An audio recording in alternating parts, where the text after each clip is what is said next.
ಇನ್ನು ಬಾಣಂತಿಯರ ಸರಣಿ ಸಾವಿನ ಬಗ್ಗೆ ಸರ್ಕಾರ ನಿರ್ಲಕ್ಷ್ಯ ವಹಿಸಿದೆ ಅನ್ನೋದು ಮೇಲ್ನೋಟಕ್ಕೆ ಕಾಣ್ತಾ ಇದೆ.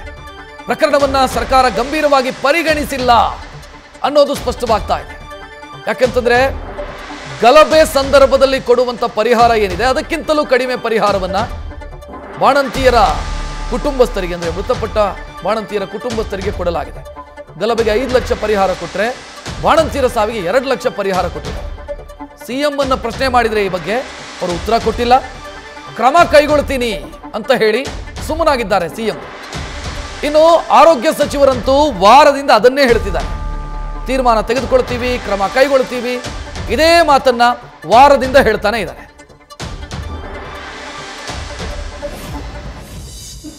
ಈಗಾಗಲೇ ಎಲ್ಲ ಹೇಳಿದೀವಿ, ನಮ್ಮ ಕಡೆಯಿಂದ ಏನೇನು ಕ್ರಮಗಳು ತಗೊಳ್ತಾ ಇದೀವಿ, ಎಲ್ಲಿ ಏನಾಗಿದೆ, ಮತ್ತು ಯಾರಾದ್ರೂ ತಪ್ಪು ಮಾಡಿದ್ರೆ ಖಂಡಿತ ಅವ್ರ ಮೇಲೆ ಕ್ರಮ ಆಗುವಂತದ್ರಲ್ಲಿ ಯಾವುದೇ ಎರಡು ಮಾತು ಇರೋದಿಲ್ಲ.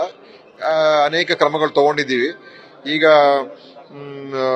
ಮುಂದೆ ಏನ್ ಮಾಡಬೇಕು ಅಂತ ಅದರದ್ದು ಕೂಡ ಎಲ್ಲ ನಾವು ಹಲವಾರು ರೀತಿಯಲ್ಲಿ ಕೂಡ ನೋಡ್ತಾ ಇದೀವಿ. ಆ ಕಂಪನಿ ಮೇಲೆ ಯಾವ ರೀತಿ ಆಕ್ಷನ್ ತಗೋಬಹುದು, ಆಮೇಲೆ ಬೇರೆ ಬೇರೆ ಲ್ಯಾಬ್ಗಳು ಹೇಗೆ ಸರಿ ಇದೆ ಅಂತ ಅವರು ಟೆಸ್ಟ್ ಮಾಡಿಕೊಟ್ಟಿದ್ದಾರೆ.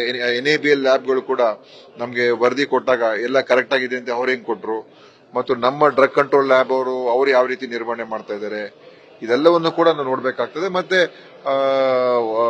ಇದರ ಬಗ್ಗೆ ಎನ್ಕ್ವೈರಿ ಕೂಡ ನಮ್ಮ ಡೆವಲಪ್ಮೆಂಟ್ ಕಮಿಷನರ್ ಮಾಡ್ತಾ ಇದ್ದಾರೆ. ಸೊ ಅವರ ಒಂದು ರಿಪೋರ್ಟ್ ಕೂಡ ಬರ್ತದೆ. ಲೋಕಾಯುಕ್ತರು ಹೋಗೋದ್ರೆ ತಪ್ಪೇನಿಲ್ಲ. ಯಾಕಂದ್ರೆ ಲೋಕಾಯುಕ್ತರು ಇಷ್ಟು ನಮ್ಗೆ ನೋಡಿ ಪಾರದರ್ಶಕತೆ ಇರಬೇಕು, ಹೊಣೆಗಾರಿಕೆ ಇರಬೇಕು, ಮತ್ತು ಸತ್ಯಾಂಶಗಳು ಹೊರಗೆ ಬರಬೇಕು. ಯಾವ ಒಂದು ವಿಷಯ ಕೂಡ ಮುಚ್ಚಾಕುವಂತ ಪ್ರಶ್ನೆ ಇರುವುದಿಲ್ಲ. ಅದರಿಂದ ಲೋಕಾಯುಕ್ತರು ಎಲ್ಲಿಗೆ ಬಳ್ಳಾರಿಗೆ ಹೋಗಿದ್ದಾರ?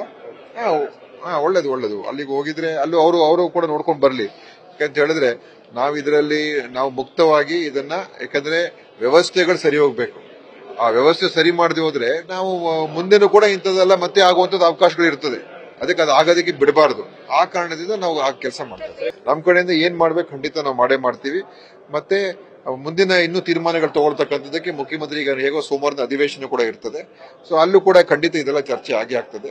ಆದ್ರಿಂದ ಸರ್ಕಾರ ಮಟ್ಟದಿಂದ ಏನೇನ್ ಮಾಡ್ಬೇಕು ಖಂಡಿತ ನಾವು ಕ್ರಮಗಳು ತಗೊಳ್ತೀವಿ. ಅಧಿಕಾರಿಗಳು ಕೂಡ ಹೋಗ್ತಾ ಇದ್ದಾರೆ. ಅದು ಯಾಕೆ ಆಗ್ತಾ ಇದೆ ಅಂತಕ್ಕಂಥದ್ದು ನಾವು ಒಂದು ಔಷಧಿ ಅದು ಸರಿ ಇಲ್ಲ, ಅದರಿಂದ ಆಗಿದೆ ಅಂತಕ್ಕಂಥದ್ದು ಮಾಡಿ ಇವನ್ನ ಸಸ್ಪೆಂಡ್ ಮಾಡಿದ್ರು. ಯಾರನ್ನ? ಡ್ರಗ್ ಕಂಟ್ರೋಲರ್ನ ಸಸ್ಪೆಂಡ್ ಮಾಡಿ ಅವ್ರು ಯಾರು ಔಷಧಿ ಸಪ್ಲೈ ಮಾಡಿದ್ರಲ್ಲ ಅವ್ರನ್ನ ಬ್ಲ್ಯಾಕ್ ಲಿಸ್ಟ್ಗೆ ಹಾಕಿದ್ದು.